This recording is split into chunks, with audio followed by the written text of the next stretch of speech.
Randy, uh, you are one of the founders of Twetch, which is a very, very cool social media platform. It's a lot more than that. We'll get into that, but that uses micropayments. And it's I think one of the best apps that I have actually used, that I use regularly, that uses micropayments. So I wanted to get you on here and I wanted to chat about a little bit about the origin story there and some of your thoughts on how micropayments change the incentives and could change the game in terms of social media. So great to have you. Thanks for having me, Isaac. So first, I got to ask you. Actually, before I ask you a question, just a quick plug. All these videos, as well as I'm doing some little articles and explorations of apps that use tiny payments. If you want to subscribe, go to nanopay.cash, and there's just a sign up form. It's just free, and I'm putting out emails a couple times a week. Usually, I'll share these videos as well as some other stuff. I just actually did a kind of a little review of Twetch yesterday, so go subscribe at nanopay.cash. Okay, the shilling is complete. Just subscribe. Yeah, the Twetch article was great, actually. Probably the best description of Twetch I've ever seen.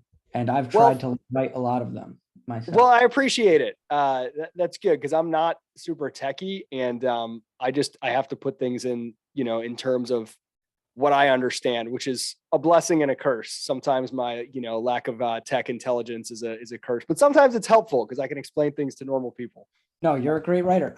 Actually, I wanted to ask you if I could use some of this copy and link out to your article on Twetch for some Twetch onboarding material. Oh yeah. Use it anywhere you want to.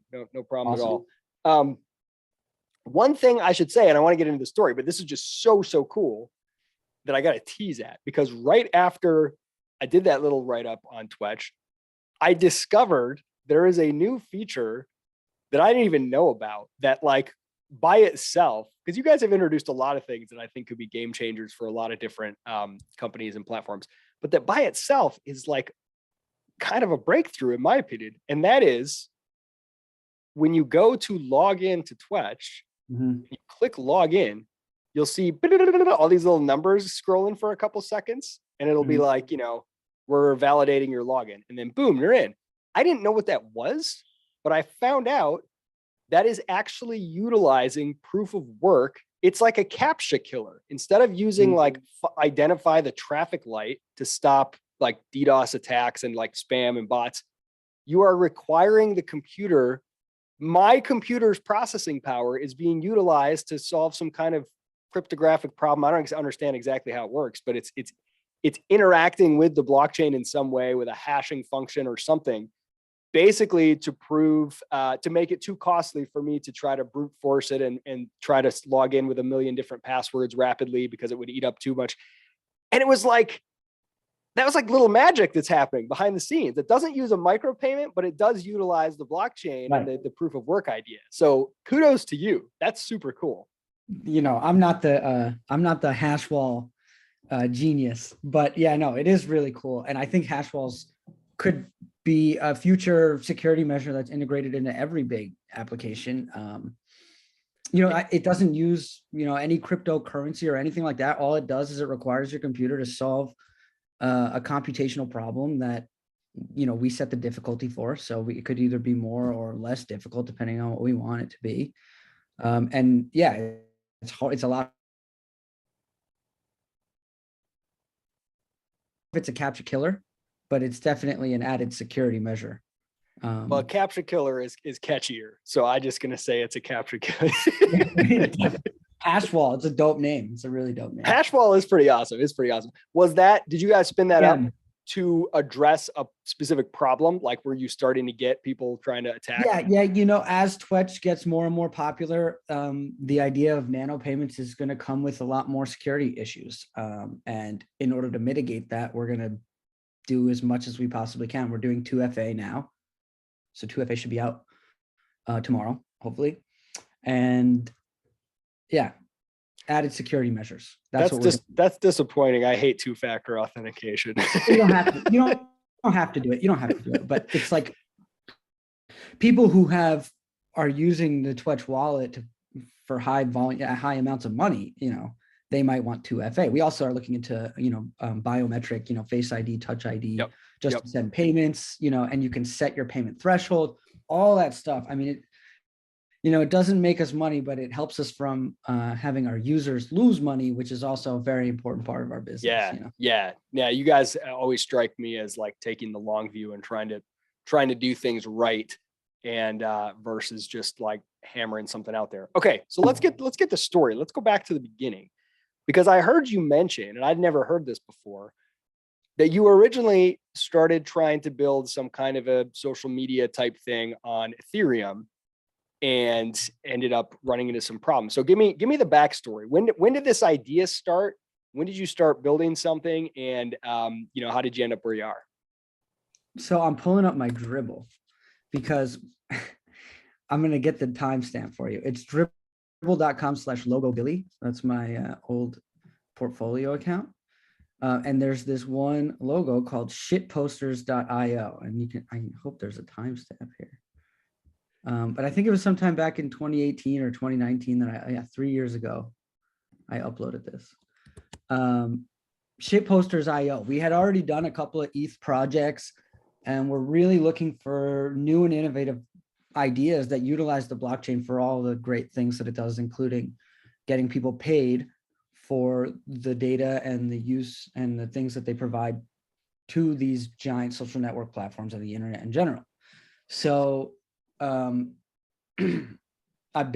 called up Josh the Frog, and I was like, yo, check this out. I have this idea. We're going to put Twitter on the blockchain. And he was like, yeah, what blockchain? And we had been working on ETH. I'm like, well, why can't we do it on Ethereum? Me at the time, I'm like, a year and a half into being involved in crypto, new to the whole thing. I don't know what's going on. I do know, though, that we've broken Ethereum multiple times. Every time we had an NFT drop, the Ethereum blockchain would break down, transactions unsuccessful. We wouldn't sell out as quickly as we wanted to. People would be upset, the whole nine. Everybody, who works B2C knows how customer support can be. And it wasn't helping. So we had already done all this. We knew all of this. And this idea for Twitter on the blockchain wasn't going to be possible on Ethereum. It just wasn't. You weren't going to be able to do half of the stuff. We put the data that you post to Twetch on chain as well as all the interactions. So it's like, it's not even possible on Ethereum, or it wasn't back then.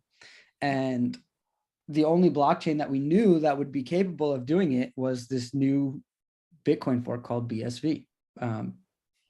We hadn't even really heard about people building on Bitcoin other than like Rare Pepes from Counterparty, which was what got Josh and then got me into NFTs in the first place. Like most people probably won't even know about Rare Pepes, So yeah, shitposters.io never happened on Ethereum. We found out about BSV probably a year later, or we were serious about working, on BSV about a year later, and this was, it was the idea right off the bat. It was like, this is what we're doing. What were the? Oh yeah, go ahead. No, I'm just going to say, and then right after that, one of the issues that Twitter has is that, kicking Donald Trump off and all these people, it causes these major upticks in Twitch traffic, and for good reason. At the time, it wasn't really that bad. Like they do have like a lot of control over their users, and they don't let you buy and sell usernames and all kinds of stuff that you would think that would be good for business and that people would want to do. They don't let you do a lot of that stuff. So that's really where it started out. Was like, it wasn't really on this like communist centralist control, big brother kind of attitude that they have now back then. Yeah. But it happened really fast. And so that was good for us. So yeah, that's what I was going to ask, like, what were the main components that you wanted to have in here, or the main features? Was it like, hey, we really wish that you could make it so that, comments and likes cost a few cents because that's going to be an improvement? Was it, hey, we really wish that all the data was stored on chain so that, it's not all able to be deleted by Twitter? Was it, what was like the main thing you wanted to improve about social media that required the blockchain? Well, first of all, you had all the stuff that would get deleted off Twitter. either by Twitter or by the user themselves. So one of the first things that we wanted to do was create an archive on the blockchain, provable, time-stamped, all that good stuff. All the metadata of the tweet goes on the chain. If somebody deletes something that they said, like AOC posted back in 2014, hey, I had this interesting conversation at the bar. These guys said that they would fund me to be a politician, whatever, I'm pretty sure that's a real story, but it's on the blockchain now. So, she can go back and delete it years later when it pops back up, but we'll always have proof. And so, especially during this time of confusion, now with COVID, but back then it was really just being on the internet in general. Before they coined all these new terms like misinformation and stuff like that, it was just about getting a cohesive idea of what's really going on, and things that people really said, and ideas that really happened, and research that really came out. So get that on the blockchain. That was the first idea. And then the added benefits of the blockchain were kind of obvious, right? You can have interoperable accounts that share data and information across platforms using your wallet. You have identity, obviously, with your wallet, even though a lot of people in BSV will argue that that's not identity, whatever you want to call it. You log in with your wallet, Yep. right? And then you share your income and your expenses. They all come out of the same place, and it's kind of like one cohesive account, as opposed to like the internet where you have 100 different email accounts and whatever else. And then there was the bots and the spam and the fake stuff that happens on Twitter. So you have a ton of fake accounts that are pushing certain political or whatever propaganda, and spam and all of that stuff. And it's also solves this barrier to entry. So like back in, I don't know, not even long ago, like 20 years ago, in order for you to have an opinion on LeBron James that was heard by thousands, even just thousands of people, you would have to go call into a radio show and get past this, guy who would vet every caller and make sure that you're an intelligent person that has something to say. Or even before that, you would have to write in to the opinion section of your local or the, New York Times or whatever the newspaper is, in order for any kind of fan opinion to be heard. And then with the invention of social media, obviously it was like a bombardment of every single opinion that ever existed about any single topic, immediately getting seen and heard by, GMs and owners, just this is a sports reference specifically, but also media analysts and all this stuff. And all of this new information, they now have to go from filtering a very small amount of information that has a very high barrier to entry to a very large amount of information that has a very low barrier to entry. And it's taken a really long time for them to figure out. And still to this day, you'll hear owners and GMs making decisions based on what people are saying on Twitter, which is crazy. Yeah. So anyway, long story short, there's now a barrier to entry, and it's called proof of work, and it's called putting money behind where your mouth is. Yeah, I love the the callback to the days of, I remember letters to the editor and stuff, and I used to submit those sometimes. And imagine now, pick like a random like blue check mark approved journalist that you see on Twitter, and imagine if all your tweets you had to send to them and they would decide which ones the world got to see. Yeah, exactly. So okay, so this evolution of like, okay, there's a world where information costs are relatively high, and so you have these big branded names, news or organizations or whatever, and they're the gatekeepers to basically let to get the information out there. As information costs came down, approaching zero, now so the problem there was like too little access to information, and it was all contained by a few gatekeepers. Now you kind of have had the opposite problem, where there's so much information that's so cheap that it's overwhelming, and it's really easy to just get spammed and drowned out in crap. And then these platforms have to make the decision: are we going to become the institutions that we set out to replace in some ways? Are we going to have to become are we going to have editorial control? I mean, you have literally farms of content moderators and, that Facebook has and whatever.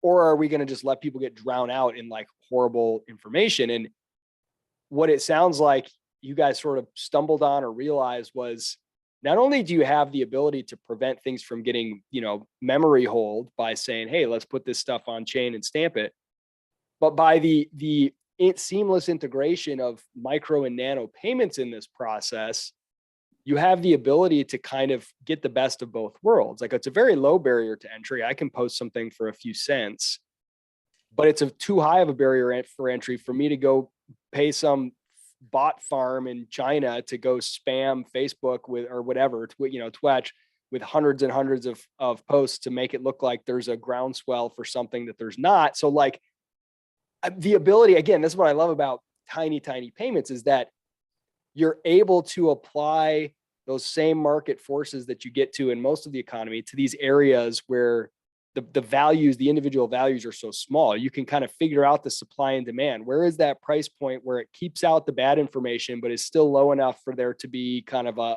easy participation and competition to let things rise to the top, where there's skin in the game, but it's not like you got to own a paper to have skin in the game, right? Like, it's just a really interesting evolution. It's like that next step. Right. It's like we went from 0 to 100 and now we got to come find our way back to 50 or something. Yes.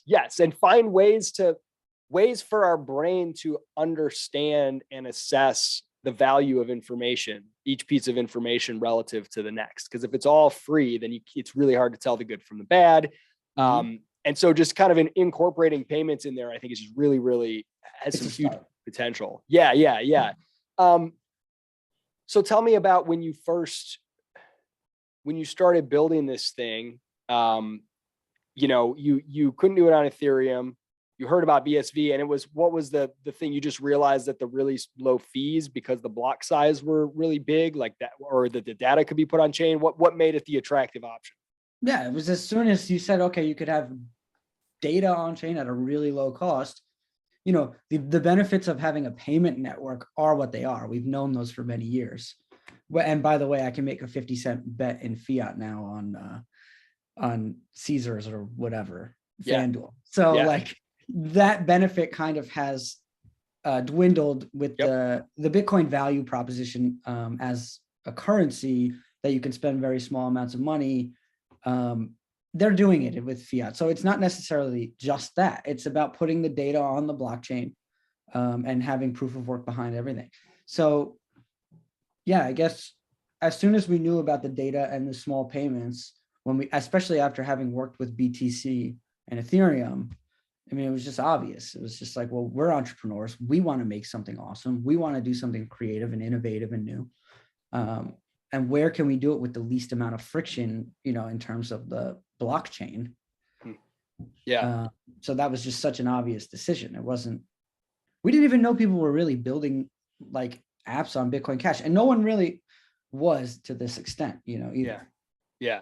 Well, yeah. So was it Bitcoin Cash at first? Was before Bitcoin Cash split into BSV, or was it after? Bitcoin Cash never appealed to me. One, because I was new and I was not involved in understanding the technical stuff. But also because I really didn't like Roger Ver's whole persona. He's kind of became an unlikable guy. And then you had Jihan Wu, who was like this shadowy mining billionaire figure. The whole thing, to me, I was like really caught up in the BTC kind of narrative at the time. So I never got into BCH. Josh was interested in BCH, but he never got interested in it from an entrepreneurial perspective, as far as I know, because we had Ethereum, so. Yeah. I like Roger Ver. He's a good dude. I love Roger Ver now. I really do. He's a buddy of mine. I've come around, it was the moment when I looked at Craig Wright and said, oh, this guy's not crazy asshole. He's actually really intelligent and saying something of value. That was the moment that my idea of like who everyone was kind of flipped on its head. And I was like, wait a second, these guys who I thought were scammers are really the guys who are trying to do what's best for the Bitcoin. And then you get to that next level where you realize it is possible to be a crazy asshole and also be correct about some really important things. I mean, it's almost like you have to have both. Yeah, that's true. That's true. So as you guys, I'm trying to remember when you first launched, So trying check to this think, out. I have yeah, go ahead. Because you've I have a added so thread. many features over the last 2 Well, years. I have a thread on my personal Twitter at nondualrandy, and it's pinned at the top. It's from April 2019. And it's called How to Fix the Internet Without Getting Rid of the Things You Love About It. And it's like a, I don't know, 15, 20 point thread about why nano payments and data on the blockchain and putting the blockchain on the internet is such a great idea. And this was before we came out with Twetch. It was like real, which was very cool.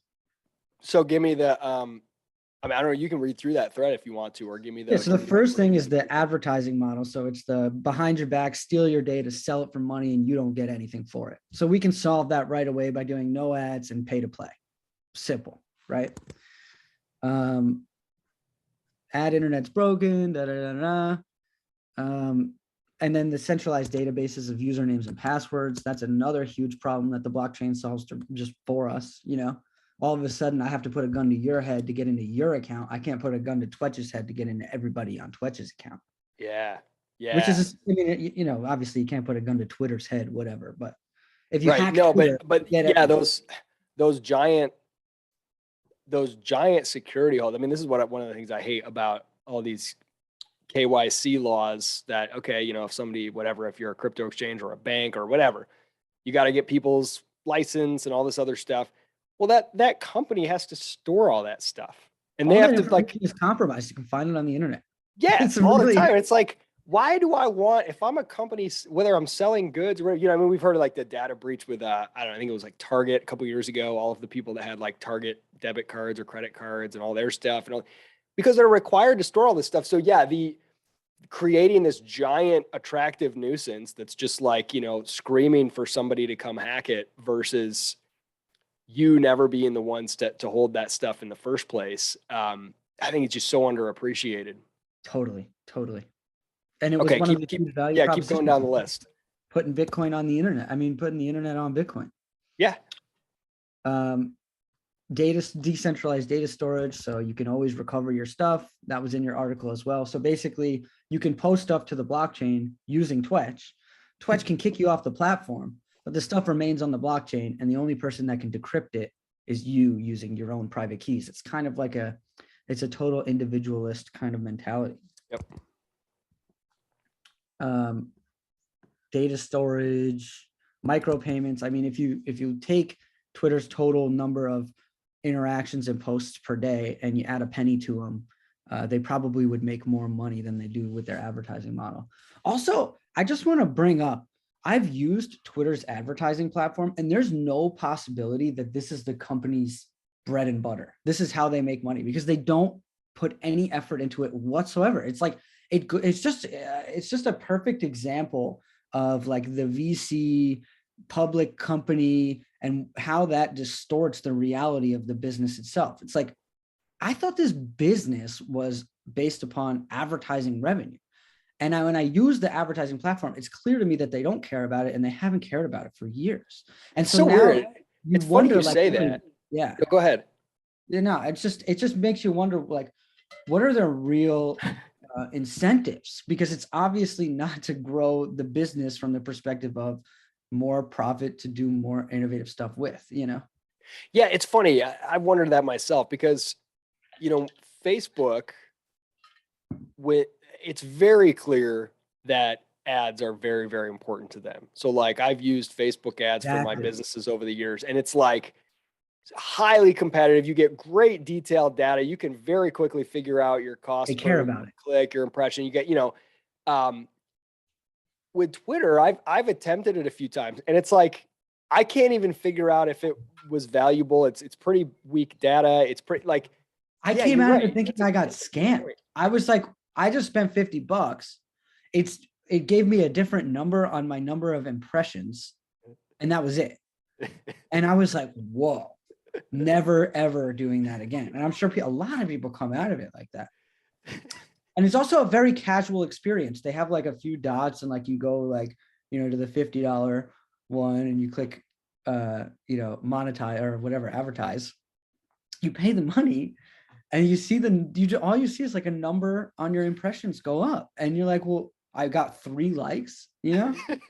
It's crazy. It's like, did any real people actually see this? And you have no way to verify that. I mean, that's So, another thing that so the yeah, so block. that's actually a really good point in, the way that we think about, because when you get things for free, right? Like a service, a platform for free. Hey, you can use a social media thing for free, which has been the dominant model. As you said, it's kind of the Silicon Valley approach. I think largely because it worked so well for Facebook and Twitter and some of these, it's sort of like that's the assumption. Okay, we're going to give it to you for free. Well, we But know what it works. happens under that model is they've got to get as many users as possible, as fast as possible, and they have to create some reason that users don't want to leave and want to stay there, so that they can keep raising money based on their user growth, so that they raise the money so that they can grow more, so that they can go public. And then at some point, they're going to start to have pressure to start making some real money. And then they're going to be like, okay, well, making money was not part of our DNA from day one. It was just about giving away something for free and growing users. Now we got to figure out how to turn those Afterthought. Yeah. users The into business something. So model, yeah, yeah, afterthought. we got to sell you somehow. We got to sell you, the user. We got to package you up and sell you. And it's not that that is an inherently bad model necessarily, right? It may be a viable model, but the fact that that's not what the platform started out as and not what's in their DNA means that you're often going to get the platform changes and becomes something you don't like, or it starts doing something with your Totally. data that you didn't expect. And you feel like in order for them to win, they have to morph into something suboptimal than how they started almost, Yeah. And if you look at it from like a base layer ethical perspective or whatever you want to call it, what you have is your main value proposition being your users. And then what do you do with them? Well, you trick them, and you go behind their back and you steal their information and then you sell it behind their back and they don't get paid for it. So it's like, it's inherently like, if you just put it out there the way that it Yeah. is, it's very kind of in your face. Like, this isn't, I don't know, I guess ethical or just like kind of just basic human interaction. Like, you would never do that to one of your friends or to somebody you trusted or whatever. You know what I mean? Yeah, and it's if these companies started from day one saying, "Hey, we got a value proposition for you. We'll give you a free network, and in Yeah. exchange, we're going to track everything you do on it, and then we're going to sell it." And you'd be Mhm. like, "Okay, we wouldn't get off the ground, right?" But the Right, fact right. that You they, think about it. Everyone would be like, what? Wait a second. yeah, yeah. So that's why I love thinking from the beginning and saying, "What if we started from the beginning with a totally different model where one, the data is not ours, the data is on chain. You can get it, and anybody who has access to the blockchain can get it, but you can encrypt it so that only you can see it if you want to, and you can control what's done with Mhm. it, and you can give us permission to render it so that it shows in a nice feed, or you can revoke that permission. And everything that happens on there, in order for it to get on chain, there's a tiny fee for mining, but there's also in your business model, you're going to take a penny, but the user can get paid for that data. There's so many things you can do. And if you think from that starting point, I think you create a set of like constraints and incentives that are so much more reliable, right? I can sort of know from the get-go that certain things are not going to be possible for Twetch to do. And so there's some like ability to know that they're not going to all of a sudden morph into some horrible other thing. Now, of course, you guys could just go under or change your model or whatever, but the way that it's baked in from the beginning, by having those payments involved and having the distributed data, I think is just really, really interesting. Yeah, it becomes a little bit more trustworthy just because, hey, this is what it is, right in your face from the very beginning. Just like you said, if Google had done that, they would have never come off the ground, right? But that's literally what we're doing. We say, hey, this is what Twitch is. We charge you for a service. And as we've seen, people have taken to that. Yeah. So talk to me about you know, your user base, your growth to date, and like where do you see what in your mind is Twetch at its apex, the version of Twetch that you want to see in the world, or the version of the world that you want Twetch to bring about. I just want to see a Twitch as a place where people can go and do business and have productive interactions with other people across the internet and make it as easy and seamless as possible for them to do that. If you have a portfolio on Dribble and a Twitter account with a lot of followers, and you provide this service on X other website, and this is your website, all of that stuff should be integrated into the Twetch experience, so that if I'm looking for someone to provide a certain service, that's where I go to do it, and that's also where I go to pay for it, and that's also where I go to promote it, and that's also where I go to discuss it internally, like chat, you know what I mean?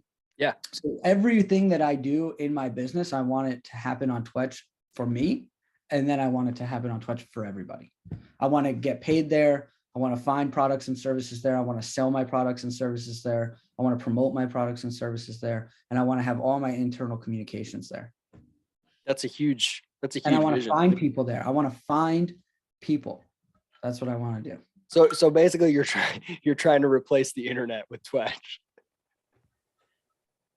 Yeah, I mean, ultimately, it's just the internet is the culmination of its products, and all of those products have been completely, I mean, it's almost like we've gotten the golden ticket, because everything that exists on the internet today as a successful product is totally infected by this kind of collectivist lizard mentality. Oh, this is how things are, and it's okay. And it's all going to come to bite them in the ass eventually, right? Like the chickens are going to come home to roost, and we're going to be right there to pick up the pieces. Yeah, it's funny. These consumer platforms, I am hard pressed to think of one for which the dominant perception is that the user experience has gotten better in the last 2 or 3 years. Oh yeah, I know. Right? I know. I can't think of but like, also look at quality of life in America in general.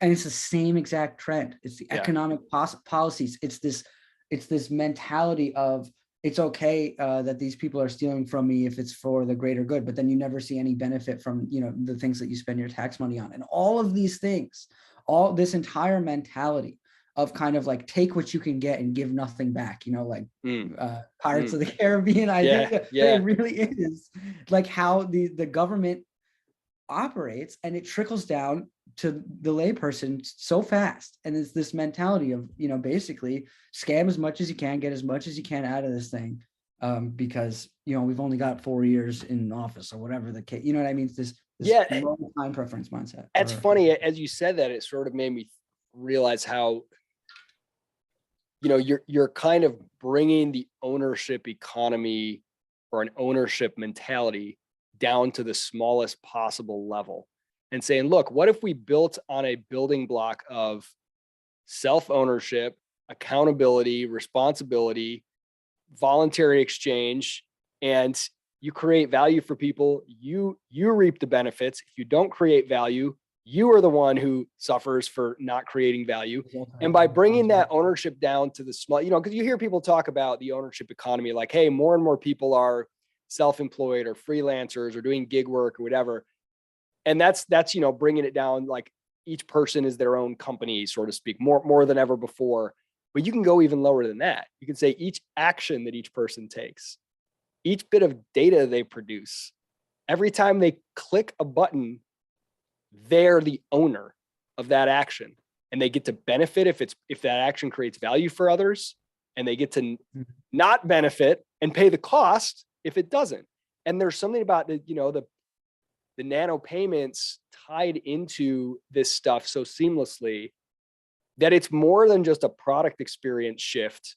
It's really like a retraining, like a behavioral shift that retrains humans to have more of an individual. and you kind of see this, you kind of see it seep through on Twetch. Like even with just the users on there, it's like there's like a different mentality when it costs 10 cents to follow someone, and it costs 2 cents, and you just kind of see it's like a very, very subtle retraining from the ground up away from this kind of take what I can get for free, go see if I can get away with selling somebody's data and no accountability for my actions, right? No responsibilities.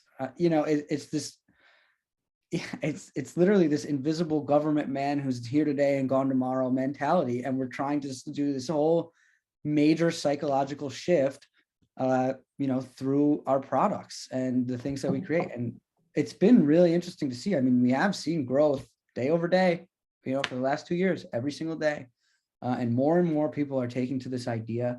There's also more weight to something when you post it to the blockchain, especially like before we were doing encryption. It was like the first time I ever posted my own sentence to the block, just my writing. I just wrote it to the blockchain. I think I used Bitpost or Bitpaste or whichever one. It was one of Aaron's products. Yeah. Shout out to Libs. Yeah, and you swipe your money button, and then you see it in what's on chain and on Blockchain or whatever, and you're like, "Whoa, this is fucking serious," And in the beginning of Twetch, we had guys like Mark Wilcox who were like, "Yeah, I can't shit post as much as I would like on there, for that reason." And it comes back, I guess, to this idea of like some kind of barrier to entry to be heard. And it's it's that you have to accept responsibility and accountability for the things that you say, and you have to pay a little bit of money. And both of those things, I think, are somewhere in between writing a letter to the editor of a newspaper and posting on Twitter, where there's no accountability, it's meaningless, and there's no barrier to entry, and it's cheap. Yeah, and that's what I find interesting about the public ledger component of blockchain. You kind of can have the best of both worlds because you're posting this on this distributed public ledger that's, for all intents and purposes, it's very hard to get rid of. What you've posted there is, maybe someday miners will prune the data or whatever, but for the most part, like it's a big deal, right? Like you said, it's hard to erase. But you can add encryption, which you guys have done optionally, where you can say, I'm going to encrypt this so that the data is going on there, but you can't read it unless you've got the key to decrypt it. And so you kind of get the benefits of, this is provable. I posted this at this point. This belongs to me. This was something that it's created or action that I took, but it's not just out there visibly for anyone else to see. And there's a lot of interesting things with that. I mean, you could almost imagine like, anything where it's very important to prove the sequence of events, but it's important to keep something secret. You like post it encrypted on chain, and then you have the proof that you did it at that point in time, but it's not visible by others unless and until you want to make it so. That's a little bit off topic. I want to ask you more generally, because it's really interesting that you're talking about part of the reason all these platforms have gotten worse experiences. And I mean, literally like all of them, like Medium, worse than it was a couple years ago. Quora, worse than it was a couple years ago. Twitter, worse than it was a couple years ago. Facebook, YouTube. I mean, all of them, they're all a worse experience than they were. Facebook is like the only one. I actually, of all the big giant mega corporation monster social networks that do the most evilest things, Facebook is the top one, I think even over Google. And yet their products continue to improve. They care about their advertising platform. It actually is useful. Almost 90% as a business, Facebook is useful. As a consumer, it's also very useful. You can become a business just by using Facebook Marketplace. Do you feel like it's common to hear people say, boy, Facebook is so much better than it was last year? I think more and more people make money on Facebook Marketplace than ever. And I think that in itself, to me, just says, no, that's fair. That's fair. Yeah. I left Facebook, or I just like stopped using it about 2 years ago or so. Replaced Craigslist, as far as I'm concerned. And I was a heavy Craigslist user. Yeah, no, that's a great point. Like my wife gets so much value out of Facebook with finding different meetup groups and homeschool groups, and then the marketplace all the time. So yeah, that's a great point. So maybe it's not universal, but the fact that there's kind of this, as you described it, like this kind of like everybody just get mine, smash and grab, like give me something for free mentality, and that you are using a blockchain technology to combat that is kind of funny, because I would argue that in many ways, the crypto world is like one of the most extreme examples of people having a give me something for nothing, get rich quick. I just want to like not do anything and get money. Like that mentality has become insanely strong because the prices have risen so fast on all this stuff. And And so I think it's really interesting that you're, utilizing that same technology that I think is often associated with nothing but moon boys, to try to Yeah, do well, something that's permanent and that's real. yeah, well, we're actually using it, those those people are just looking to make money. It's different.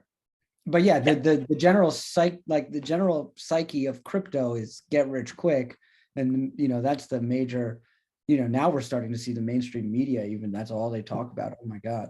And if crypto's ever brought up, it's almost never give me something useful that it does. It's always, Sam from FTX made $22 billion. Check out this guy, And it's like, okay, but what did he do? Like, he made it so that you could buy and sell other coins. It's just like, I don't know. I don't want to shit on exchanges, but in general, it's just, it's definitely an interesting point. Okay. So maybe we should start advocating, get rich slowly with micropayments. So let me go pull up my. Yeah, exactly. Or that I mean, that's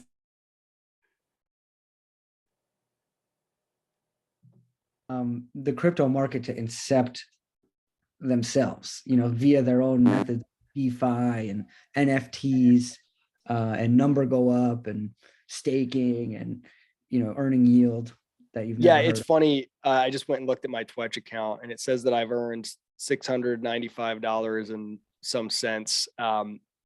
And obviously that is not I'm going to get rich on Twetch. But I think what's interesting is if you're thinking, okay, how can I use something to get rich and get mine, right? You're sort of missing. And the point is, compared to what I'm doing on, let's say, Twitter or some other platform, now I've got a glimpse of a world in which, even with the small number of followers and stuff I have, a couple hundred, whatever it is on Twitch, just by doing the same stuff that I do on Twitter, I'm actually getting something from that, and more than the money itself. Yeah, and I'm getting an indicator. Oh, look at this. 4 cents from this person every time they like it. Wow. And there's something that's psychological, even if it's not feeding my family necessarily, that helps me properly evaluate things and attach value to various activities, Yeah. And, it's interesting though, because if we hadn't chosen BSV, if we had made our own blockchain, we probably would have, a lot of people probably would have gotten rich, right? Like, it's right there. So we'll see. We're either going to do our own coin or we're going to integrate every coin. So. Yeah. So from your standpoint, are you, it sounds like you're kind of like me, where I'm like, I don't really care. I want the technology to work. I'm not like loyal to any particular chain for any particular ideological reasons. I just want it to do the things that I think are magical about blockchain. Is that kind of your take? It has been until like semi recently. I want to create awesome stuff. That's my number one priority and goal in life. I'm constantly learning, doing new things, meeting new people, everything, every day. It's a very productive and fulfilling lifestyle. But I also need to make money, and as much of it as I possibly can, so that I can, do double what I do now in half the time. So yeah, I want to make money too. So you're saying that which blockchain technology you use, the market price of it matters. Oh, coin come on. as a speculative asset. Your business, you know about this. Your business is earning its money in some particular cryptocurrency. If it earns that cryptocurrency at set amount, and set amount goes down, the market price of the coin goes down by half. If you didn't sell it for fiat, you lost a lot of value, and especially right. But yeah, no, I agree. But that's where I think power, essentially, and that. But that's where I think the mentality of people who are in crypto is maybe missing something. So if I'm talking to somebody who's going to start a company, they're building a startup, and they're like, here's my business model. We sell X, and in return, people give us some asset, some tradable asset.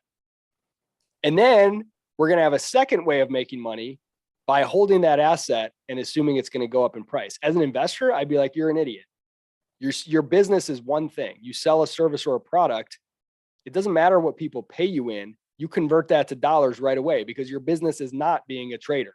That's a different business. If you want to be a trader, start a trading business. But if your business is to sell a product or service, you convert that into the unit of account that makes the most sense for businesses, and you don't play the speculative game. I mean, even in nonprofits, I used to do nonprofit fundraising, and sometimes people would donate, sometimes even Bitcoin in the very early days. But in this case, we're but using they would it as a- donate stock, right? And the nonprofit is like, we're not stock speculators, so we run We're gonna- nonprofits. We're yeah. instantly going to convert that to Mhm. dollars because Mhm. that's not part of our core competency, right? And so, Mhm. like, I feel like the idea that you only can build on Bitcoin if you also want to speculate on Bitcoin or any other coin, I think is shutting out a lot of people who could use the technology to do things you can't do without it.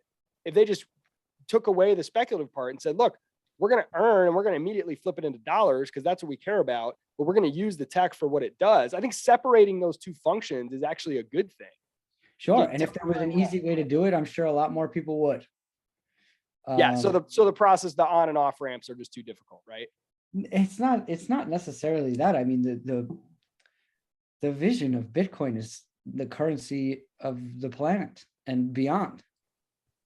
So someone's got to step up and say, you know, we're gonna put the team on our back and we're gonna start this thing up. We're gonna start the engine, essentially. So, I mean, I agree. Like that's it'd be great to live in a world where you don't have to go in and out of USD. You can just use, Bitcoin or whatever. And it's what you use on all these platforms and it's what you earn, whatever. We're nowhere near that world. It's way too volatile to make sense for those things. Right. So like, until then,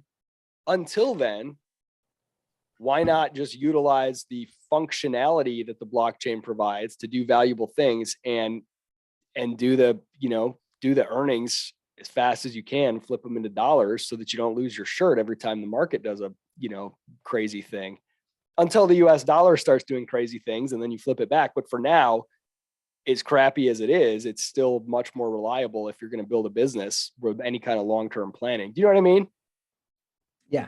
Yeah. And, from a business, Twetch is fine and it's going to be around for a while. Don't worry. But as a personal human who does invest in and use the cryptocurrency, it is what it is. Yeah, you want to see it going up. I don't know. I like the bear markets because I feel like it just weeds out all the crap and it helps you see what's actually functionally useful. It hasn't even started yet. Yeah, no, I don't know. I try not to guess and make speculations on that stuff, but it doesn't feel. But if you just look at like the amount of attention that crypto gets, during the height of a bull market to the bottom of the bear market, you can tell that where we are now, if this is a bear market, we're not even close. Yeah, very well may be the case, which doesn't bother me actually. Sorry for everybody else. Okay, let's move on. Well, yeah, let's wrap it on this topic. This is a big buzzword. So I'm just going to say it. It'll be like a Rorschach test. You just say the first thing that comes to mind. No, or what is that? A free association test. Web3. Talk to me about Web3. What does that mean? What do you think about it? Is it all hype and bullshit? You got Jack from Twitter basically being like, look, this is all a bunch of hype. It's all a bunch of fake. And you got other people being like, Web3 is everything. It's the future. Very few people actually define it in a coherent way, but it's hype. It's talk. And in many ways, Twetch kind of is Web3, if I understand it. So I don't know. Give me your thoughts. What happens when I say the phrase Web3 in your mind? Yeah, it's Twetch. I mean, I immediately I go to a buzzword, whatever, because my first reaction is to say fuck that, right? But actually, if you want to know what Web3 is and what it's going to look like, you look at Twetch as it is now, and then you go and watch Ready Player One, and then you go and use the metaverse in VR, and you put it all together, and that's what the future of Web3 to me is like. If you've ever seen Ready Player One, I use this as a reference all the time because I read the book a couple of times. I watched the movie 100 times.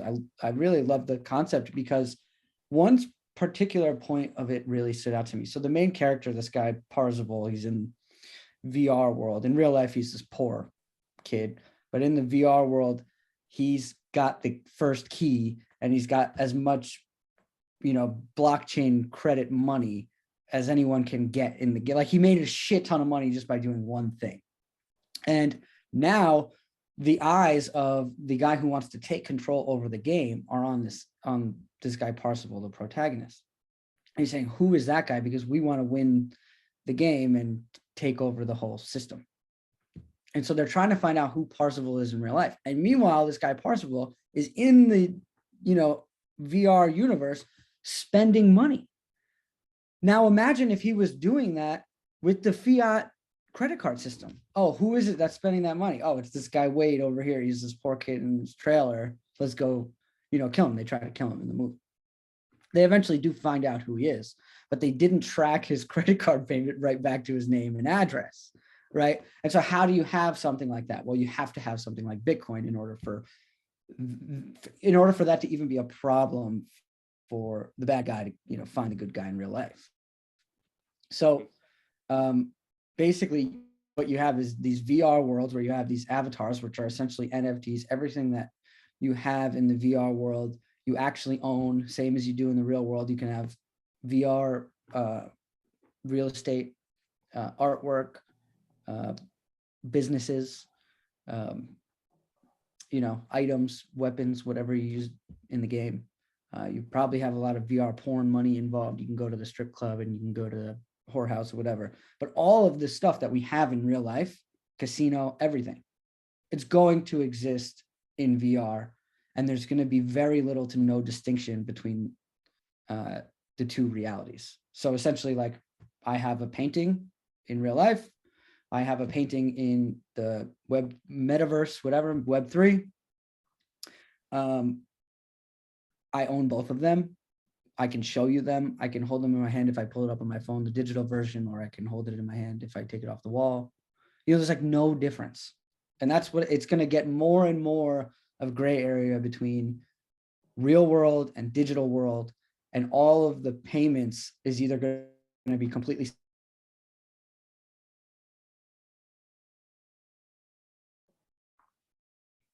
We froze for a second. The payments are going to be, you were saying, completely integrated, and either it's going to be completely tracked, KYC, everything the way it is in the banking system, or it's not. So you'd argue, look, this is where the world's going, and you're either going to have all the data, all the payments, everything owned by a couple, big companies that it's very easy for them to control, to deplatform you, to track your money, or everybody's going to own their own data, or everyone's going to, they're going to have control over their data. It's going to be stored in a decentralized way using proof of work. The money's going to, got it. I mean, when I hear that description, like Ready Player One or Snow Crash, I'm like, I don't want to live in that world. I want to live in the real world. Yeah, I mean, but they certainly go hand in hand now, and they're going to continue to. The weight of the digital world is going to continue to increase in your life, in everybody's lives, whether we like it or not. So it's either we take control over our own stuff or we allow ourselves to be controlled. And it really is this kind of like polarized, view of either it's like a full-on communist 1984, like it's just clearly an experiment in control, the things that we see are going on in the world right now, right? Can you agree with that? Yeah, there is an experiment in how far can we get people to do what we want. And this is what, since the beginning of time, all major governments and in kingdoms and whatever else, they've tried to control everybody and take over the world. It's like Darth Vader and the bad guys in Star Wars, they're taking over the universe to restore order. You either go that full direction or you go the other way, which is individual responsibility, ownership, and private property and all that stuff. You can't have. Yeah. It's interesting. And it's funny. It's very easy for people to apply the labels and say decentralized or Web3 or whatever. But I think it's really key to really understand the incentives at play. And like, this is what I always wonder when I use different apps where they'll say, oh, this is some crypto thing with micropayments. And you get on and everything's free. And then I'm like, well, I don't understand that if everything's free, who's paying the transaction fees if you're saying it's built on crypto? And if so, they control everything, right? They have all like just trying to break through and understand the difference between who's using buzzwords and where there's actually, where there actually is provable ownership of data and things like that. You know what I mean? Okay. Leave us with, I don't know, whatever you want to leave us with. Your pitch for Twetch, or a tease at something else you're working on, or broader thoughts on the world. I don't know. What do you want to leave us with? You know what? Scratch that. I forgot. I was going to try to ask everybody the same question, which you've sort of answered, but you can sum it up. Why are tiny payments a big deal? Yeah, I mean, I pretty much we've talked about that the entire. Yeah. You're like, I just spent an hour telling you, Isaac. Honestly, the tiny payment stuff is a great way to get started in as a business that does tiny interactions and small micro blogging and all of that stuff. But in general, just like payments in business are important, and we want to have as many of them as we possibly can. Yeah. I like it. The connection of wasn't a great one. no, but I get what you're saying though. The seamless connection of payments to all the other actions you engage in, instead of separating those functions out, where somebody's got to keep track of actions that are happening and then bulk them up in some way, and then just decide what they're worth, and then someone's got to go and make a payment that's about this set of actions. Whereas when those things are perpetually connected, they're inseparable. Every action automatically entails a payment. It like wipes away those two separate functions and all of the overhead, and it creates something with, again, more accountability and better connection between value created and who receives and captures that value. Yeah, it's not just about the tiny payments. It's also, it's about the transparency. And it's about being upfront. It's about respecting your users enough to understand that they're intelligent enough to understand your business and want to be a part of it. It's like the Twitter and Facebook and Google, they treat you like you're too dumb to understand. And it's really because they're going behind your back and they're doing some shady shit that you wouldn't like if you knew about it. You know what I mean? Yeah. That's a great point. Hey man, this was a lot of fun. If you've never been to Twetch, go to twetch.com, check it out. I love it. I think it's a phenomenal platform.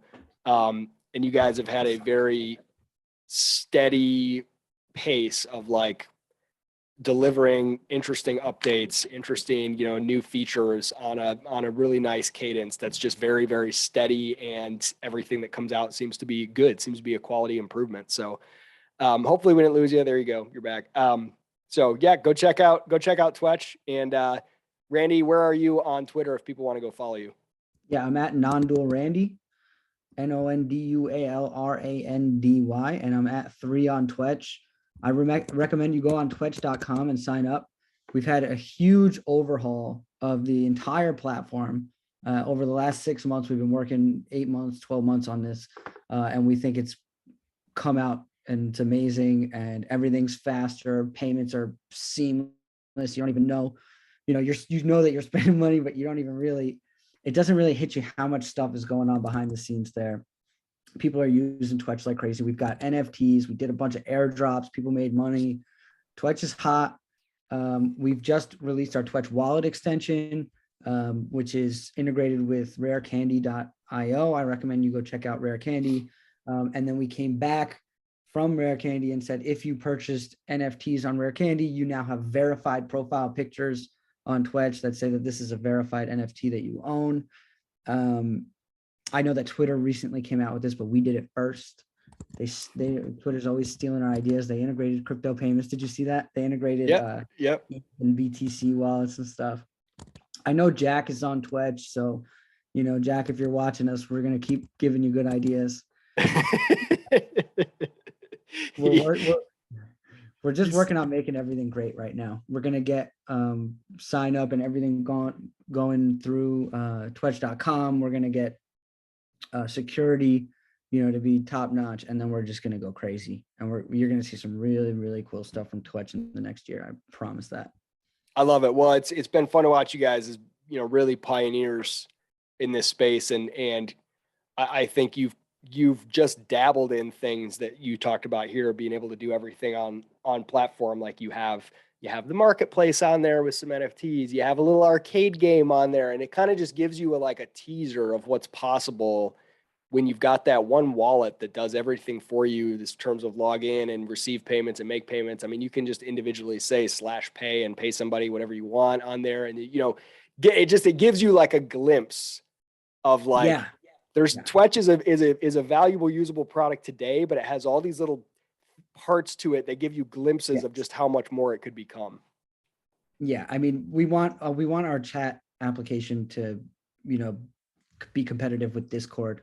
We want the entire micro blogging and then eventually, full on blogging to be competitive with Medium and Twitter. We want our NFT marketplaces to be better than OpenSea. All of these things that we've built so far, half of them that were MVPs and prototypes that we've built upon. Actually, everything that we've done has been an MVP and prototype that we've built upon if it was worth it. But yeah, I mean, I'm definitely really looking forward to the future. We've got a ton of stuff coming out I love it. and everything. Oh, there you go. You froze again. Hey, we made it through despite technical issues. We had a couple freeze ups, but Was my internet shit the whole time? no. I think it's on my end. So I'm out here in the sticks. All right. I'm gonna end the recording. Thank you so much, Randy. And go to twetch.com.